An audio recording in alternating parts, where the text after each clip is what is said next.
ओम श्री साईनाथाय नमः। ओम साई राम। श्री साई सच्चरित्र अध्याय 48। सद्गुरु के लक्षण। श्री शेवड़े और श्री स पटड़ेकर व श्रीमती स पटड़ेकर संतति दान। अध्याय प्रारंभ करने से पूर्व किसी ने हेमाद पंत से प्रश्न किया कि साईं बाबा गुरु थे या सद्गुरु। इसके उत्तर में हेमाद पंत सद्गुरु के लक्षणों का निम्न प्रकार वर्णन करते हैं। सद्गुरु के लक्षण। जो वेद और वेदांत तथा छहों शास्त्रों की शिक्षा प्रदान करके ब्रह्म विषयक मधुर व्याख्यान देने में पारंगत हो तथा जो अपने श्वासोच्छ्वास क्रियाओं पर नियंत्रण कर सहज ही मुद्राएं लगाकर अपने शिष्यों को मंत्र उपदेश दे, निश्चित अवधि में यथोचित संख्या का जप करने का आदेश दे और केवल अपने वाक चातुर्य से ही उन्हें जीवन के अंतिम ध्येय का दर्शन कराता हो तथा स्वयं आत्म साक्षात्कार न हुआ हो, वह सद्गुरु नहीं, वरन जो अपने आचरणों से लौकिक व पारलौकिक सुखों से विरक्ति की भावना का निर्माण कर हमें आत्म अनुभूति का रसास्वादन करा दे तथा जो अपने शिष्यों को क्रियात्मक तथा प्रत्यक्ष ज्ञान आत्म अनुभूति करा दे, उसे ही सद्गुरु कहते हैं। जो स्वयं ही आत्म साक्षात्कार से वंचित है, वे भला अपने अनुयायियों को किस प्रकार अनुभूति करा सकते हैं। सद्गुरु स्वप्न में भी अपने शिष्य से कोई लाभ या सेवा शुश्रूषा की लालसा नहीं करते, वरन स्वयं उनकी सेवा करने को ही उद्यत रहते हैं। उन्हें यह कभी भी भान नहीं होता कि मैं कोई महान हूँ और मेरा शिष्य मुझसे तुच्छ है, अपितु उसे अपने ही सदृश या ब्रह्म स्वरूप समझा करते हैं। सद्गुरु की मुख्य विशेषता यही है कि उनके हृदय में सदैव परम शांति विद्यमान रहती है। वे कभी अस्थिर या अशांत नहीं होते और न उन्हें अपने ज्ञान का ही लेश मात्र गर्व होता है। उनके लिए राजा, रंक, स्वर्ग, अपवर्ग सब एक ही समान हैं। हेमाद पंत कहते हैं कि मुझे गत जन्मों के शुभ संस्कारों के परिणाम स्वरूप श्री साईं बाबा सदृश सद्गुरु के चरणों की प्राप्ति तथा उनकी कृपा पात्र बनने का सौभाग्य प्राप्त हुआ। वे अपने यौवन काल में चिल्लम के अतिरिक्त कुछ संग्रह न किया करते थे। न उनके बाल बच्चे तथा मित्र थे, न घर बार था और न उन्हें किसी प्रकार का आश्रय प्राप्त था। 18 वर्ष की अवस्था से ही उनका मनोनिग्रह बड़ा विलक्षण था। वे निर्भय होकर निर्जन स्थानों में विचरण करते तथा सदा आत्मलीन रहते थे। वे सदैव भक्तों की निस्वार्थ भक्ति देखकर ही उनकी इच्छानुसार आचरण किया करते थे। उनका कथन था, मैं सदा भक्त के पराधीन रहता हूँ। जब वे शरीर में थे उस समय भक्तों ने जो अनुभव किए, उनके समाधिस्थ होने के पश्चात आज भी जो उनके शरणागत हो चुके हैं, उन्हें उसी प्रकार के अनुभव होते रहते हैं। भक्तों को तो केवल इतना ही यथेष्ट है कि यदि वे अपने हृदय को भक्त और विश्वास का दीपक बनाकर उसमें प्रेम की ज्योति प्रज्वलित करें तो ज्ञान ज्योति आत्म साक्षात्कार स्वयं प्रकाशित हो उठेगी। प्रेम के अभाव में शुष्क ज्ञान व्यर्थ है। ऐसा ज्ञान किसी को भी लाभप्रद नहीं हो सकता। प्रेम भाव में संतोष नहीं होता, इसलिए हमारा प्रेम असीम और अटूट होना चाहिए। प्रेम की कीर्ति का गुणगान कौन कर सकता है, जिसकी तुलना में समस्त वस्तुएं तुच्छ जान पड़ती हैं। प्रेम रहित पठन पाठन सब निष्फल है। प्रेम अंकुर के उदय होते ही भक्ति, वैराग्य, शांति और कल्याण रूपी संपत्ति सहज ही प्राप्त हो जाती है। जब तक किसी वस्तु के लिए प्रेम उत्पन्न नहीं होता, तब तक उसे प्राप्त करने की भावना ही उत्पन्न नहीं होती। इसलिए जहाँ व्याकुलता और प्रेम है, वहाँ भगवान स्वयं प्रकट हो जाते हैं। भाव में ही प्रेम अंतर्निहित है और वही मोक्ष का कारणीभूत है।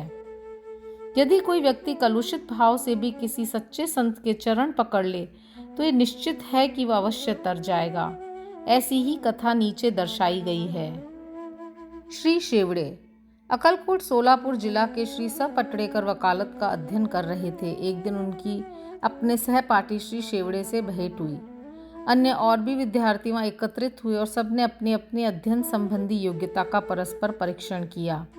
प्रश्नोत्तरों से विदित हो गया कि सबसे कम अध्ययन श्री शेवड़े का है और वे परीक्षा में बैठने के अयोग्य हैं। जब सब मित्रों ने मिलकर उनका उपहास किया, तब शेवड़े ने कहा कि यद्यपि मेरा अध्ययन अपूर्ण है तो भी मैं परीक्षा में अवश्य उत्तीर्ण हो जाऊंगा। मेरे साईं बाबा ही सबको सफलता देने वाले हैं। श्री स पटड़ेकर को यह सुनकर आश्चर्य हुआ और उन्होंने श्री शेवड़े से पूछा कि ये साईं बाबा कौन है जिनका तुम इतना गुणगान कर रहे हो। उन्होंने उत्तर दिया कि वे एक फकीर हैं जो शिरडी अहमदनगर की एक मस्जिद में निवास करते हैं। वे महान सत्पुरुष हैं। ऐसे अन्य संत भी हो सकते हैं, परंतु वे उनसे अद्वितीय हैं। जब तक पूर्व जन्म के शुभ संस्कार संचित न हो, तब तक उनसे भेंट होना दुर्लभ है। मेरी तो उन पर पूर्ण श्रद्धा है। उनके श्रीमुख से निकले वचन कभी असत्य नहीं होते। उन्होंने ही मुझे विश्वास दिलाया है कि मैं अगले वर्ष परीक्षा में अवश्य उत्तीर्ण हो जाऊंगा। मेरा भी अटल विश्वास है कि मैं उनकी कृपा से परीक्षा में अवश्य ही सफलता पाऊंगा। श्री स पटड़ेकर को अपने मित्र के ऐसे विश्वास पर हंसी आ गई और साथ ही साथ श्री साईं बाबा का भी उन्होंने उपहास किया। भविष्य में जब शेवड़े दोनों परीक्षाओं में उत्तीर्ण हो गए तब स पटड़ेकर को यह जानकर बड़ा आश्चर्य हुआ। श्री स पटड़ेकर परीक्षा में उत्तीर्ण होने के पश्चात अक्कलकोट में रहने लगे और वहीं उन्होंने अपनी वकालत प्रारंभ कर दी। 10 वर्षों के पश्चात सन 1913 में उनके इकलौते पुत्र की गले की बीमारी से मृत्यु हो गई, जिससे उनका हृदय विचलित हो उठा। मानसिक शांति प्राप्त करने हेतु उन्होंने पंढरपुर, गाणगापुर और अन्य तीर्थ स्थानों की यात्रा की, परंतु उनकी अशांति पूर्ववत ही बनी रही। उन्होंने वेदांत का भी श्रवण किया, परंतु सब व्यर्थ ही सिद्ध हुआ। अचानक उन्हें शेवड़े के वचनों तथा श्री साईं बाबा के प्रति उनके विश्वास की स्मृति हो आई और उन्होंने विचार किया कि मुझे भी शिरडी जाके बाबा के दर्शन करने चाहिए। वे अपने छोटे भाई पंडित राव के साथ शिरडी आए। बाबा के दर्शन कर उन्हें बड़ी प्रसन्नता हुई। जब उन्होंने समीप जाकर नमस्कार करके शुद्ध भावना से श्रीफल भेंट किया तो बाबा तुरंत क्रोधित हो उठे और बोले कि यहाँ से निकल जाओ। स पटड़ेकर का सिर झुक गया और वे कुछ हटकर पीछे बैठ गए। वे यह जानना चाहते थे कि किस प्रकार उनके समक्ष उपस्थित होना चाहिए। किसी ने उन्हें बाला शिंपी का नाम सुझा दिया। स पटड़ेकर उनके पास गए और उनसे सहायता करने की प्रार्थना करने लगे। तब वे दोनों बाबा का एक चित्र मोल लेकर मस्जिद को आए। बाला शिंपी ने अपने हाथ में चित्र लेकर बाबा के हाथ में दे दिया और पूछा कि ये किसका चित्र है। बाबा ने स पटड़ेकर की और संकेत कर कहा कि यह तो मेरे यार का है। ये कहकर वे हंसने लगे और साथ ही सब भक्त मंडली भी हंसने लगी। बाला शिंपी के इशारे पर जब स पटड़ेकर उन्हें प्रणाम करने लगे तो वे पुनः चिल्ला पड़े कि बाहर निकलो। स पटड़ेकर की समझ में नहीं आता था कि वे अब क्या करें। तब वे दोनों हाथ जोड़कर प्रार्थना करते हुए बाबा के सामने बैठ गए, परंतु बाबा ने उन्हें तुरंत ही बाहर निकलने की आज्ञा दे दी। वे दोनों बहुत ही निराश हुए। उनकी आज्ञा कौन टाल सकता था। आखिर स पटड़ेकर खिन्न हृदय शिरडी से वापस चले गए। उन्होंने मन ही मन प्रार्थना की कि हे साईं, मैं आपसे दया की भीख मांगता हूँ। कम से कम इतना ही आश्वासन दे दीजिए कि मुझे भविष्य में कभी ना कभी आपके श्री दर्शनों की अनुमति मिल जाएगी। श्रीमती स पटड़ेकर। 1 वर्ष बीत गया, फिर भी उनके मन में शांति न आई। वे गाणगापुर गए, जहां उनके मन में और अधिक अशांति बढ़ गई। अतः वे माड़ेगांव विश्राम के लिए पहुंचे और वहां से ही काशी जाने का निश्चय किया। प्रस्थान करने के 2 दिन पूर्व उनकी पत्नी को स्वप्न हुआ कि वह स्वप्न में एक गागर ले लक्कड़ शाह के कुएं पर जल भरने जा रही है। वहां नीम के नीचे एक फकीर बैठा है, सिर पर एक कपड़ा बंधा हुआ है। फकीर उसके पास आकर कहने लगा कि मेरी प्रिय बच्ची, तुम क्यों व्यर्थ कष्ट उठा रही हो। मैं तुम्हारी गागर निर्मल जल से भर देता हूँ। तब फकीर के भय से वह खाली गागर लेकर ही लौट आई। फकीर भी उसके पीछे पीछे चला आया। इतने में ही घबराहट में उसकी निद्रा भंग हो गई और उसने आंखें खोल दी।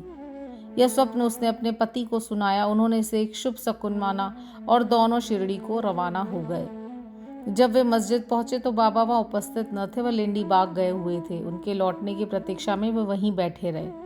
जब बाबा लौटे तो उन्हें देखकर उनकी पत्नी को बड़ा आश्चर्य हुआ, क्योंकि स्वप्न में जिस फकीर के उसने दर्शन किए थे उसकी आकृति बाबा से बिल्कुल मिलती जुलती थी। उसने अति आदर सहित बाबा को प्रणाम किया और वहीं बैठे बैठे उन्हें निहारने लगी। उसका विनम्र स्वभाव देखकर बाबा अत्यंत प्रसन्न हो गए। अपनी पद्धति के अनुसार वे एक तीसरे व्यक्ति को अपने अनोखे ढंग से एक कहानी सुनाने लगे। मेरे हाथ, उदर, शरीर तथा कमर में बहुत दिनों से दर्द हुआ करता था। मैंने अनेक उपचार किए, परंतु मुझे कोई लाभ न हुआ। मैं औषधियों से ऊब उठा, क्योंकि मुझे उनसे कोई लाभ न हो रहा था। परंतु अब मुझे बड़ा अचंभा हो रहा है कि मेरी समस्त पीड़ाएं एकदम ही जाती रहीं। यद्यपि किसी का नाम नहीं लिया गया था, परंतु यह चर्चा स्वयं श्रीमती स पटड़ेकर की थी। उनकी पीड़ा, जैसा बाबा ने अभी कहा, सर्वथा मिट गई और वे अत्यंत प्रसन्न हो गईं। संतति दान। तब श्री स पटड़ेकर दर्शनों के लिए आगे बढ़े, परंतु उनका पूर्वोक्त वचनों से ही स्वागत हुआ कि बाहर निकल जाओ। इस बार वे बहुत धैर्य और नम्रता धारण करके आए थे। उन्होंने कहा कि पिछले कर्मों के कारण ही बाबा मुझसे अप्रसन्न हैं और उन्होंने अपना चरित्र सुधारने का निश्चय कर लिया और बाबा से एकांत में भेंट करके उनसे पिछले कर्मों की क्षमा मांगने का निश्चय किया। उन्होंने वैसा ही किया भी, और अब जब उन्होंने अपना मस्तक उनके श्री चरणों पर रखा तो बाबा ने उन्हें आशीर्वाद दिया। अब सब पटरेकर उनके चरण दबाते हुए बैठे ही थे कि इतने में एक गडेरिन आई और बाबा की कमर दबाने लगी। तब वे सदैव की भांति एक बनिए की कहानी सुनाने लगे। जब उन्होंने उसके जीवन के अनेकों परिवर्तन तथा इसके इकलौते पुत्र की मृत्यु का हाल सुनाया तो सब पटरेकर को अत्यंत आश्चर्य हुआ कि जो कथा वे सुना रहे हैं वह तो मेरी ही है। उन्हें बड़ा अचंभा हुआ कि उनको मेरे जीवन की प्रत्येक बात का पता कैसे चल गया। अब उन्हें विदित हो गया कि बाबा अंतर्यामी हैं और सबके हृदय का पूरा पूरा रहस्य जानते हैं।